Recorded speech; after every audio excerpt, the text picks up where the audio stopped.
இன்னைக்கு நாம ஹெல்மெட் த 4 child 23rd episode தான் பார்க்க போறோம். எபிசோடு ஓப்பனிங்ல நம்ம ஹீரோவோட குரூப்பை சேர்ந்த பசங்க எல்லாரும் இன்னுமா ஹீரோ பையன் வரான் அப்படின்னு வெயிட் பண்ணிட்டு இருக்கும்போது அவங்க கட்டி வச்சிருந்த குதிரையெல்லாம் காணோமா. ஆனா குதிரைக்கு பதிலா இருட்டுல இருந்து நம்ம ஹீரோ தான் வரான்.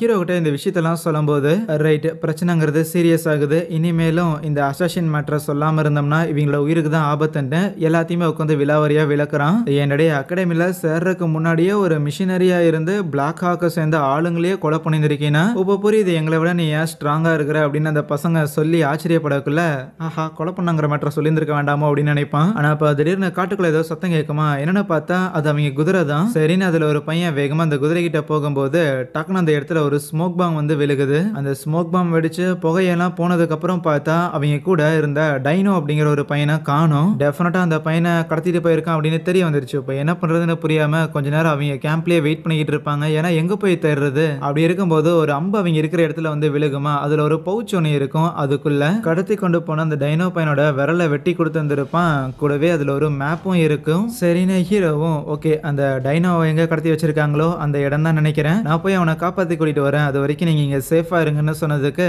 அசுகாவும் ஒன்றும் பிரச்சனை கிடையாது, ஈஸியா டீல் பண்ணிக்கலாமாமே, நீ தைரியமா போயிட்டு வான்னு சொல்லுவான். சரின்னு ஹீரோ அந்த டைனோவை தேடி வந்தா அவன் ஒரு இடத்துல படுத்து கிடப்பானா. என்னடா செத்துட்டானா அப்படின்னு பார்த்தா சாகல. அதுக்கு பதிலா திடீர்னு ஏதோ ஒரு பெரிய மான்ஸ்டர் மாதிரி உருவாகுறான். ஹீரோவாலி அவனுக்குள்ள இருக்கிற சீட் ஆஃப் டார்க்னஸ் உணர முடியுது. அப்பதான் அவனுக்கு புரிய வருது இந்த டிமோனிக் எனர்ஜியை அந்த ஃபசியோங்கிறவன் இந்த டைனோக்கு கொடுத்துருக்கான் போல. அதனாலதான் இப்படி மான்ஸ்டர் மாதிரி பிஹேவ் பண்றான் அப்படின்னு யோசிச்சுட்டு ரொம்ப ஈஸியாவே அங்க இருக்கிற மலையை பேத்து விட்டு கல்லெல்லாம் உழுக வச்சு அந்த டைனோவை கீழே சாச்சிடுறான். அதுக்கப்புறம் நம்ம ஹீரோவோட சீட் ஆஃப் டார்க்னஸ்ங்கிறது வெளியில இருக்கிற டிமோனிக் எனர்ஜி அப்சர்வ் பண்ணக்கூடியது. 14 வருஷமா அந்த ரூட் ஃபாரஸ்ட்ல தான் வளர்ந்துருப்பான். அதை கம்பேர் பண்ணும்போது இவனுக்குள்ள இருக்கிற இந்த டிமோனிக் எனர்ஜி கம்மியா தான் இருக்கு. அதனால அதை ஈஸியாவே அப்சர்வ் பண்ணிக்கிறான். அதுவே கேம்ப்ல இருந்த பசங்களை அட்டாக் பண்றதுக்காக அந்த ஃபசியோ போயிருந்திருப்பானா அவங்களும் முடிஞ்ச அளவுக்கு எவ்வளவோ அவனை டிஃபெண்ட் பண்றதுக்காக ட்ரை பண்ணி பார்ப்பாங்க. கை கால் எல்லாத்துலயும் கோடு போட்டு விட்டுருந்துருப்பான். அப்படியே அசுகா தான் இந்த ஃபசியோ திறமசாலியா இருக்கிறானே தனியா கூட்டு போய் கும்மிரலாமான்ட்டு சிங்கிள்ஸ் கேட்பானா. பெருசா ரிஸ்க் எடுக்கிறதுக்கு ஃபசியோவும் விருப்பப்படல. இருந்தாலும் ஒரு மொக்க பீஸ் தானே அப்படின்னு சொல்லி வா சிங்கிள்ஸ் போட்டுக்கலாம் அப்படின்னு அலோவ் பண்ணாலுமே மறுபடியும் அசுகா தான் அந்த இடத்துல உதவாங்கிறான். அப்போ அசுகாவோட பாக்கெட்ல இருந்து அந்த கிறிஸ்டலுங்கிறது கீழே விழுகும். அந்த கிறிஸ்டலை பார்த்தோன்னே அசுகாக்கும் ஷாக்கு தான். ஏன்னா அந்த குதிரை ஆட்டையை போட்ட மாதிரியே அந்த கிறிஸ்டல் பாலையும் ஆட்டையை போட்டிருப்பானோ அப்படின்னு தான் நினைச்சிருப்பான். அதுல டீச்சரை கான்டாக்ட் பண்றதுக்கு உள்ளேயே டீச்சரும் பேச ஆரம்பிப்பாங்க. ஆனா அதுக்கு முன்னாடி அந்த கிறிஸ்டல் பாலை ஃபசியோ உடைச்சிடுறானா. இனிமேல் என்னடா பண்ண போற ஃபசியோ, எங்க வாத்தியார டெலிபோர்டேஷன் மேஜிக்கை யூஸ் பண்ணி அடுத்த செகண்ட் இங்க வரப்போறாருன்னு சொல்ல அவன் வரக்கு முன்னாடி நீ இருக்க மாட்டான்னு அட்டாக் பண்ண வரக்குள்ள ஹீரோ அந்த இடத்துல எப்படியோ டைனோ பையனை காப்பாத்திட்டு வந்துடுறான். ஆனா ஹீரோ உயிரோட வந்துட்டான் அப்படிங்கறத பார்த்தோன்னே அந்த ஃபசியோவால நம்ப முடியாம சரி இது மிஷன் ஃபெயிலியர்ன்ட்டு அங்கிருந்து எஸ்கேப் ஆகுறானா. அசுகாவும் இந்த மாதிரி வாத்தியாரை கான்டாக்ட் பண்ணியிருக்கோன்னு சொல்லக்குள்ள சரி அவர் வரட்டும், ஆனா அதுக்கு முன்னாடி ஒரு முடிக்க வேண்டிய கடமை ஒன்று இருக்குன்னு அங்கிருந்து எஸ்கேப் ஆகி போயிட்டு இருக்கிற ஃபசியோவை துரத்தி நம்ம ஹீரோ பையன் வேட்டையாட ஆரம்பிக்கிறான். ப்ளீஸ் என்ன வெற்று, நான் சரண்டர் ஆகணும்னு சொன்னாலுமே ஹீரோ உன்னை உயிர் எடுக்கணும்டா அப்படின்னு கொலை பண்ண போக அப்போ அந்த இடத்துக்கு முக்காட்லாம் போட்டுக்கிட்டு டாலான் அப்படின்னு ஒருத்த வரான். அவன் தான் பிளாக் ஹாக்கோட லீடர் போல. ஸ்ட்ரெயிட்டாவே நம்ம ஹீரோ கிட்ட நெகோசியேட் பண்றான். உனக்கு என்ன வேணாலும் சொல்லு, அதை நாங்க கொடுக்குறோம். ஆனா எங்க பிளாக் ஹாக் டீம்ல ஆளுங்க கம்மியா இருக்கிறாங்க. அந்த ஃபசியோ மாதிரி வேல்யூபிளான ஒரு பர்சனை எங்களால அவ்வளவு ஈஸியா இழக்க முடியாது. அதுக்கு பதிலாக நீ கேட்கிற பொண்ணோ பொருளோ இல்ல இன்ஃபர்மேஷனோ எதை வேணாலும் சொல்லு, நாங்க கொடுக்குறோம்னு சொல்லக்குள்ள அப்படியா எனக்கு அப்படின்னா காசும் வேணும் இன்ஃபர்மேஷனும் வேணும்னு சொல்லும் போது ரொம்ப பேராசையோட இருக்கிற சரி இந்த வச்சுக்கோன்ட்டு 3 லட்சம் காயின்ஸ் கொடுத்துட்டு அடிஷ்னலா ரெட் கலர்ல ஒரு கிறிஸ்டல் பால் மாதிரி ஒன்று இருக்கும் அதையும் கொடுத்துட்டு உனக்கு எப்பப்பெல்லாம் இன்ஃபர்மேஷன் தேவைப்படுதோ 3 இன்ஃபர்மேஷன் அது இந்த கண்ட்ரி அழிக்கிற அளவுக்கு டாப் சீக்ரெட்டா இருந்தாலும் உனக்கு நாங்க கொடுக்குறோம். ஆனா இந்த கிறிஸ்டல் பால் அடுத்த 10 வருஷத்துக்கு மட்டும்தான் யூஸ்ஃபுல்லா இருக்கும். ஸோ அடுத்த 10 வருஷத்துக்கு 3 விஷ் வாங்கிக்கோ அப்படின்ட்டு அந்த டாலான அங்க இருந்து போறதுக்கு முன்னாடி அவன் ஆக்சுவலி ஒரு வயசான ஒரு ஆள் மாதிரியான தோற்றம் தான் அவனுக்கு இருக்கும். இருந்தாலும் அவன் உண்மையான ஃபேஸை ரிவீல் பண்றான். இந்த அளவுக்கான ஒரு காம்ப்ரமைஸுக்கு வந்திருக்கும். சரி முகத்தை கூட காட்டாம போனா எப்படிங்கிற மாதிரி தான் காட்டிட்டு ஃபசியோவை கூட்டிட்டு அங்க இருந்து கிளம்ப. அதுக்கப்புறம் ஹீரோ மற்ற பசங்களா இருக்கிற இடத்துக்கு வரும்போது ஆல்ரெடி ஸ்டாஃப்ஸ் அவங்க வந்திருப்பாங்க. அடிப்பட்டவங்களுக்கு அந்த வெள்ளத்தாடி வச்ச நபர் ஒருத்தர் இருப்பாப்ல, அந்த வயசானவர், அவர் தான் ஹீல் பண்ணிட்டு இருக்கிறாங்களா. ஈவன் நம்ம ஆலியாவுமே அங்க வர வச்சிருந்திருப்பாங்க. ஆலியாவும் ஒரு மெஜிஷியன் தானே. ஸோ அவளோட இந்த ஹீலிங் மேஜிக் அங்க அடிபட்டு இருந்திருக்க ஹீரோ மற்றவங்கன்னு சொல்லி அவங்க மேல எல்லாம் யூஸ் பண்ணிட்டு இருப்பா. அப்போ ஹீரோவுக்கு ஒரு மாதிரி கில்ட்டா இருக்கும். நான் தேவையில்லாம அந்த பிளாக் ஹாக்ஸ் கூட நான் இழுத்த வம்பால என் கூட வந்த மற்ற பசங்களுமே பாதிக்கப்பட்டுட்டானுங்க, அவனுங்க கண்டிப்பா என்னை வெறுக்க போறானுங்க அப்படின்னு சொல்லக்குள்ள நீ என்னடா லூஸ் மாதிரி யோசிச்சுட்டு இருக்கிற, அது அவங்க பண்ணுன உதவி அப்படின்னு நினைச்சுக்கோ. உதவி அப்படிங்கிறது ஒரு பக்கம் இருந்தா தான் அது தப்பா தெரியும். எப்பவுமே உதவி குடுக்குற இடத்துல மட்டும் இருக்கணும்னு யோசிக்கக்கூடாது. உதவி வாங்குற அளவுக்காவும் நம்ம ஒரு ஆளா தான் மத்தவங்க கூட பழகணும் அப்படிங்கிற மாரி சில விஷயங்கள்லாம் சொல்லிக் குடுத்துட்டு இருப்பா. இந்த இன்சிடென்ட்லாம் நடந்து ஒரு வாரம் கழிச்சு ஹீரோ பையன் அவனோட அந்த சீட் ஆஃப் டார்க்னஸ கண்ட்ரோல் பண்றதுக்காக ட்ரெயின் பண்ணிக்கிட்டு இருப்பான்.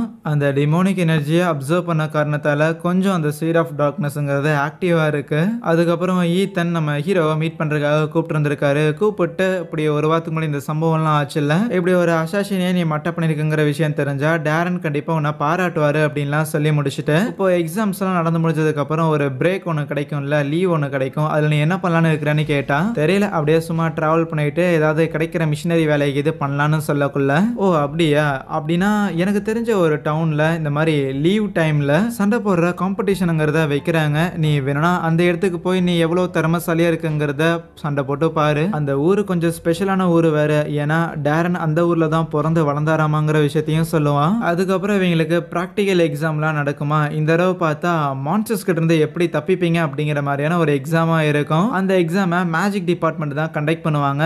அந்த டிபார்ட்மெண்ட்ல தான் அந்த வெள்ளதாடிக்காரருமே வேலை பார்க்குறாரு போல. ஹீரோவை பார்க்கும்போது கேம்ப்லேயே உன்னை மீட் பண்ணி பேசணும்னு நினைச்சேன், பெருசா வாய்ப்பு கிடைக்கல, சர்ரா பையா இங்க சண்டை போடு அப்படின்னு சொல்லி அவரும் இல்யூஷனால நிறைய மேஜிக்கல் பீச்லாம் வர வைப்பாங்க. லைக் ஒரு 8th லெவலுக்கு மேல போகும்போதெல்லாம் பெரிய லெவலான சென்டிபீட் எல்லாம் வர வைக்கும் போது இது அந்த 2 தலை பாம்பளவுக்குலாம் இல்லைன்னு ஈஸியாவே ஹீரோ அதை மட்டப் பண்ணி ஆல்மோஸ்ட் 10 லெவலையுமே வந்து மொத்தமாவே கிளியர் பண்ணி விட்டுருவானா. அந்த வெள்ளத்தாடிக்காரனுக்கு ஆச்சரியம், பயங்கர எக்ஸப்ஷனலா இருக்கிறேன்னு பாராட்டிட்டு சரி இந்த மாதிரி 10 லெவலையும் கிளியர் பண்ண ஒரு நபருக்கு அவங்க கேட்குற மாதிரியான ஒரு ஆர்டிஃபேக்ட், ஒரு மந்திர பொருளை வந்து எங்க டிபார்ட்மெண்ட் சார்பா நாங்க மேக் பண்ணி தரணும், உனக்கு எது வேணும்னு கேட்டதுக்கு உருவத்தை இது மாத்துற மாதிரி ஏதாவது ரிங் அந்த மாதிரி ஏதாவது இருந்துச்சுன்னா கொடுங்கன்னு கேட்பானா. அந்த தாடிக்காரனுக்கு புரியுது, ஓகே நீ அடிக்கடி பிரச்சனையில மாட்டிக்கிற காரணத்தால உன்னோட உருவத்தை நீ மறைக்கணும் அப்படின்னு விருப்பப்படுற, சரி இருக்கட்டும், இருந்தாலும் நல்லா பிரோஜனமா இருக்கிற மாதிரி வேற ஏதாவது கேட்டிருந்திருக்கலாம் அப்படின்னு தான் நினைப்பாரா. அண்ட் அதே இடத்துல ஆலியாக்கும் ஒரு ப்ராக்டிக்கல் எக்ஸாம் போயிட்டு இருக்கும். இருக்கிற மான்ஸ்டர்ஸ் எல்லாம் மேஜிக்கை யூஸ் பண்ணி கொளுத்தி விடுறது மட்டும் இல்லாம தரையே மொத்தமா டேமேஜ் பண்ணி விட்டுக்கிட்டு இருப்பா. இந்த நாய் மட்டும் ஒரு டாப்பர் ஸ்டூடெண்டா இல்லாம இருந்திருந்தா உடனே மேல போட்டு எப்பவும் அகாடமி விட்டு துரத்திருப்பான், அவன் இருக்கிற திமிருக்குங்கிற மாதிரி அந்த தாடிக்காரர் புலம்பிக்கிட்டு இருப்பாரு. அதுக்கப்புறம் ஹீரோ பையன் போய் நம்ம அசுகாவையும் மீட் பண்றான். அசுகா லெவல் 8 வரைக்கும் கிளியர் பண்ணியிருந்திருப்பான் போல. இது ரிலேட்டடா 2 பேரும் பேசிட்டு வரக்குள்ள அந்த சார்லட் பொண்ணையுமே ஹீரோ மீட் பண்றானா. அந்த சார்லட் அசுகா கிட்ட நீங்க லெவல் 8 கிளியர் பண்ணதுக்காக உங்களுக்கு என்னோட கங்க்ராச்சுலேஷன் சொன்னா, என்ன இவன் 10 லெவல கிளியர் பண்ணிருக்கான், நான் 8 லெவல் தான் கிளியர் பண்ணிருக்கேன், எனக்கு கிண்டல் பண்றியாடி அப்படிங்கிற மாதிரி கோச்சிட்டு அங்கிருந்து போயிடுவான். ஏன்னா பேசினாலே கோச்சிட்டு போறாருன்னு சார்லட் ஒன்னும் புரியாம ஹீரோ கிட்ட பேசிக்கிட்டு இருக்கும்போது ஹீரோவோட மைண்ட்ல இன்னுமே இவ பாக்குறதுக்கு என்ன மாதிரி தான் இருக்கிறா, உண்மையாலுமே நாங்க 2 பேரும் ஒரே ஃபேமிலி சேர்ந்தவங்களா இருப்போமோ அப்படிங்கிற அந்த டவுட் இருந்துகிட்டே தான் இருக்கும். அதுக்கப்புறம் ஹீரோ ரூமுக்கு வரும்போது ஆலியா நம்ம ஹீரோவுக்கு ஒரு பிரேஸ்லெட் ஒன்று கொடுத்துட்டு இன்னைக்கு நான் அந்த 10 லெவல் வரைக்கும் கிளியர் பண்ணனா அது காரணமாக எனக்கு இந்த ஆர்டிஃபேக்டை கொடுத்தாங்க. ஆக்சுவலி இந்த பிரேஸ்லெட்டை யார் 2 பேர் போட்டிருந்திருக்காங்களோ அவங்க 2 பேரும் எங்க இருந்தாலுமே கான்டாக்ட் பண்ணிக்க முடியும். நீ தான் அடிக்கடி எங்கேயோ பிரச்சனையில மாட்டேங்கிற மாதிரி தெரியுது, அதனால இந்த பிரேஸ்லெட்டை யூஸ் பண்ணி எங்கேயாவது பிரச்சனையில மாட்டேஇருந்தா என்ன கான்டாக்ட் பண்ணணும்னு சொல்லுவா. அதுக்கப்புறம் ஹீரோ பையன் அந்த டாலான் இருக்கிறான்ல பிளாக் ஹாக்கோட லீடரு, உன்னை கான்டாக்ட் பண்ணிட்டு இந்த மாதிரி அடுத்த ஒரு வாரத்துக்குள்ள டாரன் பிறந்த அந்த ஊருக்கு போய் சண்டை போடலாம் அப்படின்னு இருக்கிறான்ல அங்க நடக்கிற காம்படிஷன்ல.